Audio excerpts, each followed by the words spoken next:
Bonjour tout le monde, alors voici ma deuxième vidéo qui aura pour thème les soins médicaux.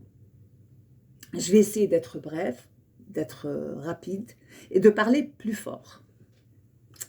Alors je vais quand même commencer par préciser que si je parle de ça, ce n'est pas que je remets en question la capacité professionnelle de nos médecins tunisiens. Pas du tout, c'est pas de ça que je vais parler. Je vais plutôt faire allusion à autre chose. Et en fait, je vais faire allusion à toutes ces cliniques privées et au système médical tunisien. Par exemple, l'île de Djerba, qui compte à peu près, si je ne me trompe pas, nous sommes 160 000 habitants sur l'île de Djerba en hiver, et on était le nombre triple. Donc pour cette île, il y a un seul établissement public de santé, à savoir l'hôpital de Honsouk. Par contre, il y a 9 cliniques privées. D'ailleurs, je vais vous dire, chaque fois que je rentre, il y a des nouvelles cliniques. Elles poussent comme des champignons. Bon. Et souvent, ce sont des hommes d'affaires qui investissent leur argent pour construire ces cliniques. Évidemment, le seul enjeu, c'est la rentabilité. On ne va pas se leurrer. Mais bref. Et je me suis posé la question, si ces cliniques, s'il y a autant de cliniques privées à Djerba, est-ce que c'est parce que l'hôpital régional de Honsouk a des lacunes? Manque de matériel, manque d'infrastructures, manque de médecins spécialistes. Pourquoi la plupart des gens se tournent vers les cliniques privées? Alors que nous, en Allemagne, voilà, quand on doit se faire opérer ou on doit suivre un traitement médical spécifique, on va à l'hôpital. Et de là, je vais vous raconter l'histoire d'un ami que j'ai vécu dernièrement. D'accord? Une histoire que je viens de vivre. Je précise que cet homme est fonctionnaire de l'État tunisien. Alors, il fait une hémorragie interne. Je ne vais pas rentrer dans les détails du pourquoi et comment. Bref, il est transporté d'urgence à l'hôpital. Et là, il y séjourne 5 jours. D'accord? Et durant ces 5 jours, il faut savoir que, puisqu'il avait de gros problèmes de santé, les selles, c'était aussi des selles remplies de sang. Or, il se trouve qu'aucune infirmière ne voulait lui faire sa toilette intime. Donc, durant 5 jours, cet homme, bloqué au lit, s'est retrouvé complètement abandonné. Le hasard a fait qu'il y avait une femme de ménage qui nettoyait sa chambre. Voyant, voilà, elle lui a dit, écoutez, moi j'ai un ami que je vous propose, quelqu'un que je vous propose, qui est prêt à venir vous faire votre toilette intime à raison de 35 dinars. Bon, mon ami en question qui n'avait pas le choix, évidemment, il a accepté. Alors déjà, la question qui se pose, c'est comment n'y a-t-il pas de personnel qualifié pour faire le nettoyage intime des clients dans ces cas-là, dans un hôpital étatique? Deuxièmement, comment quelqu'un d'étranger au corps médical ou au staff peut accéder à la chambre d'un patient pour lui faire sa toilette et à la vue au-dessous de tout le monde?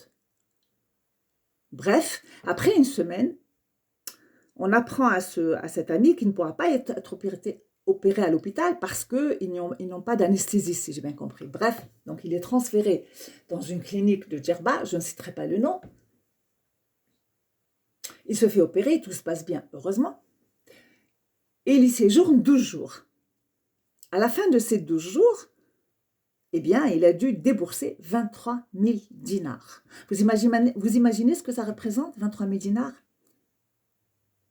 Et sa chance, comme il me l'a dit, il m'a dit, tu sais, ma chance, c'est que moi, je suis connue à Djerba.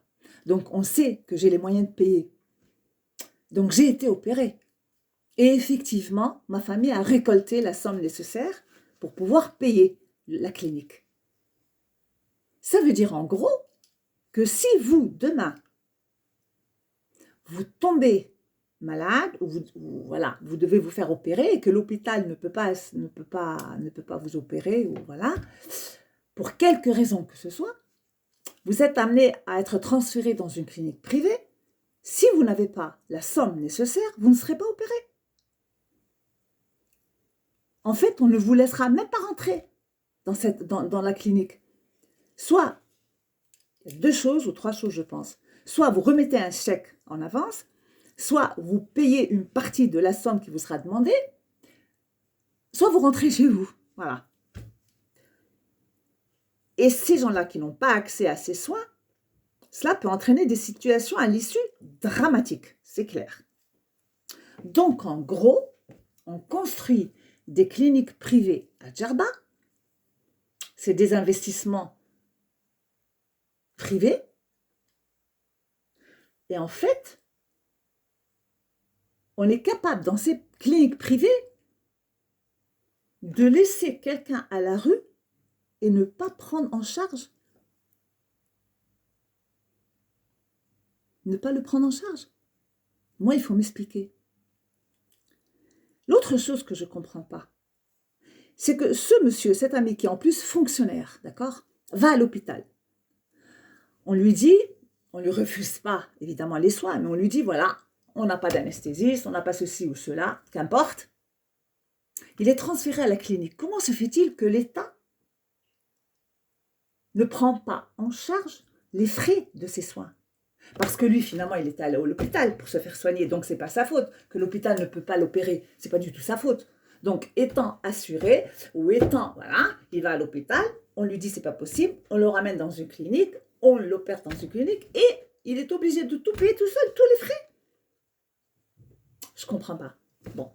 Et en admettant qu'il y a une faille dans le système, ces cliniques privées, finalement, avec tout l'argent qu'elles se font, voilà quoi. Avec tous ces Libyens qui viennent à Djerba, donc ce sont des sommes colossales qu'elles se font. Mais elles n'ont pas un fonds, ce qu'on appelle un fonds de solidarité, pour les malades les plus pauvres, les plus démunis, qui n'arriveraient pas justement à assumer, à pouvoir payer leur opération. Ces cliniques, on ne leur impose pas ça. Je veux dire, l'État, je veux bien, on te donne une permission de construire une clinique, mais sous quelles conditions? Ça devrait quand même être une condition. Oui, vous pouvez construire toutes ces cliniques, 9 cliniques privées à Djerba, mais à une condition, que vous réserviez 2 chambres, ou je ne sais quoi, ou un budget conséquent pour pouvoir assumer, ou pour pouvoir couvrir, voilà, si besoin, les soins démunis des plus pauvres. Parce que ces plus pauvres-là, si à l'hôpital régional, on ne peut pas les opérer, ils ne peuvent pas entrer dans une clinique, il se passe quoi finalement? Ils meurent? Il faut m'expliquer là. Et autre chose, nous par exemple en Allemagne, je vais vous dire une chose. Vous savez qu'en Allemagne, l'Église a créé des fonds de solidarité sociale pour les réfugiés, pour les sans-papiers et pour tous ceux qui ne sont pas affiliés à une assurance, pour quelconque raison. Ces gens-là ne restent pas à la rue. Ces gens-là se font soigner dans les hôpitaux et c'est l'Église qui prend en charge tous les frais d'hôpital. Vous imaginez, l'Église, ça veut dire quoi? Ça veut dire les croyants. Est-ce qu'à Djerba, il y a des mosquées qui organisent des collectes justement pour récolter des fonds qui pourraient servir à prendre en charge ces frais astronomiques de ces cliniques privées? Si ce n'est pas le cas, ça veut dire quoi finalement? Ça veut dire que tout un État abandonne complètement une partie de sa population. Donc, finalement, la plus démunie. Parce que, moi, je vais vous dire une chose. On va me dire, oui, mais là, attendez, les employés du bâtiment qui travaillent sans contrat de travail, les femmes de ménage qui travaillent sans contrat de travail, tous ces employés qui travaillent sans contrat de travail, ils ne sont forcément pas assurés. Donc, ils font quoi? Quand un père se retrouve avec un enfant à opérer qui n'a pas les moyens de l'opérer, il fait quoi? Vous savez ce qu'il fait en Tunisie, ou à Djerba plus précisément? Eh bien, il fait une vidéo sur Facebook pour demander de l'aide. Pour dire, je n'ai pas d'argent, yarhamou. Il dit, est-ce que vous pouvez m'aider? Mais vous trouvez ça normal? Moi, je suis sidérée, je suis choquée de voir que dans une île, ou sur une île touristique, on puisse encore en être là. Alors que ces cliniques ouvrent grandes leurs portes aux Libyens. Il y a partout des Libyens. Et chaque touriste étranger peut se faire soigner. Évidemment, il est assuré. Donc, l'assurance prend en charge. Donc, ça veut dire quoi? Ça veut dire qu'on construit des cliniques privées en Tunisie Non pas pour la population tunisienne, non, pour les Libyens et pour les Européens, qui eux peuvent se permettre des soins dans des cliniques privées. Et le Tunisien, il fait quoi, celui qui n'a pas d'argent? Moi, personnellement, je trouve ça choquant. Bref, pas seulement ça, je trouve ça choquant. Je vais vous dire, moi, j'ai été faire une visite médicale à Jarba. J'ai déboursé 60 dinars. Pour moi, avec une retraite allemande, européenne, je ne la sens pas, je ne les sens pas. Mais un Tunisien qui a un SMIC de 450, et je vais vous dire, dans ces cliniques privées, je vais vous dire, moi, j'ai rencontré 3 femmes de ménage dans 3 cliniques différentes. Vous savez combien on les paye, ces femmes de ménage, dans les cliniques? 500 dinars, leur salaire, pour travailler toute la semaine. À raison de 8 heures par jour, hein, je précise. 500 dinars dans ces cliniques privées, les femmes de ménage. Donc cette dame qui va se faire, allez, ausculter par un médecin, elle doit débourser 60 dinars déjà. Alors imaginez par rapport à son salaire. Ensuite, il y a autre chose qui va se rajouter à cela. Moi, j'ai dû faire une radio. La radio, je l'ai payée 150 dinars. 150 dinars, comparé à ma retraite, c'est rien. Comparé au SMIC également, c'est rien. Mais 150 dinars, pour quelqu'un qui a le SMIC en Tunisie, ça équivaut à un tiers du SMIC. C'est comme si moi, je payais entre 400 et 400 euros une radio en Allemagne. Voilà, ça friserait le ridicule. Donc, ce que je me suis dit, donc non seulement les plus pauvres en Tunisie, les plus démunis, ceux qui font partie de ce qu'on appelle le peuple, n'ont pas accès à des soins dans les cliniques privées. Ensuite, quand ils vont chez des médecins, il faut qu'ils déboursent des sommes, pour eux en tout cas, gigantesques ou astronomiques. Donc, la question qui se pose aussi, c'est pourquoi il n'y a pas de bénévoles à dire pas? Pourquoi il n'y a pas de médecins bénévoles? Je veux dire, pas des médecins que de temps à autre, bon ben voilà, ils prennent en charge un patient ou deux. C'est pas de ça que je parle. Je parle de structures, vraiment, de médecins bénévoles qui ouvriraient leur cabinet 2 ou 3 fois par semaine à raison d'1 ou 2 heures pour les plus pauvres. Et pourquoi dans ces cliniques privées, il n'y aurait pas 2 ou 3 lits ou un lit, ou je ne sais pas, à devoir, réservé justement à ces gens, les plus pauvres. Vous savez qu'en Allemagne, par exemple, non seulement il y a des bénévoles, il y a des médecins bénévoles dans les hôpitaux qui soignent gratuitement, sans être payés par les assurances, puisque ces réfugiés n'ont pas d'assurance, ces sans-papiers ne sont pas affiliés à des assurances, donc ils les soignent gratuitement. Et en plus de ça, ils sont aussi opérés gratuitement, grâce à la solidarité sociale et à la solidarité de ces médecins. Oui, ces médecins. Ces médecins, voilà, et leur serment d'Hippocrate. Donc, l'état actuel des choses, je me suis dit, pour continuer mon raisonnement, je me suis dit, donc, je comprends pourquoi en Tunisie, et chaque année, c'est un nombre de plus en plus croissant de jeunes étudiants qui font des études de médecine. En fait, il y a de plus en plus de jeunes qui suivent des études de médecine. Et moi, je m'étais dit, bah oui, vu la situation en Tunisie, vu ce qui se passe, bon, évidemment, ils suivent ces études-là pour devenir médecin. Et puis,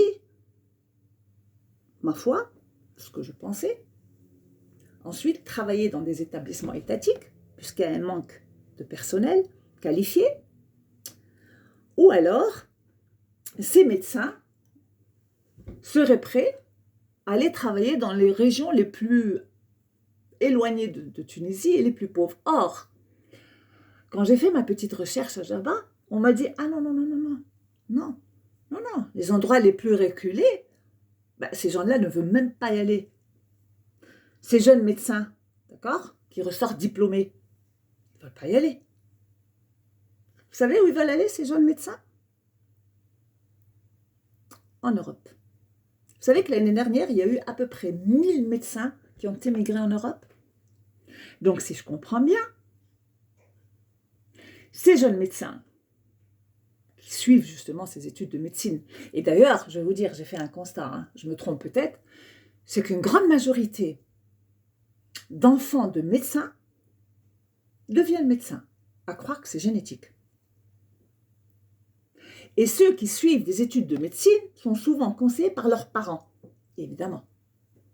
Ces parents qui vivront par procuration une pseudo, je dis bien pseudo, hein, réussite sociale. Donc mon fils, je le pousse à devenir médecin pour qu'après, ah oui, mon fils est médecin. Mais mon fils est médecin pour quoi faire? Pour partir en Europe. Donc en gros, l'État tunisien, d'accord, finance les études de ces jeunes. Ces jeunes se retrouvent diplômés en médecine. Il y a une pénurie de médecins dans les hôpitaux étatiques. Les régions reculées de Tunisie, il manque de médecins, de spécialistes, de tout ce que vous voulez. Ah non, ces jeunes médecins vont en Europe. Alors déjà, qu'il n'y a pas une grosse solidarité sociale pour récolter les fonds pour subvenir aux besoins des plus pauvres. Ensuite, nous avons les cliniques qui se font en or, d'accord, grâce aux Libyens, mais qui dénigrent totalement les plus pauvres, parmi les plus pauvres de cette société de Gerblène.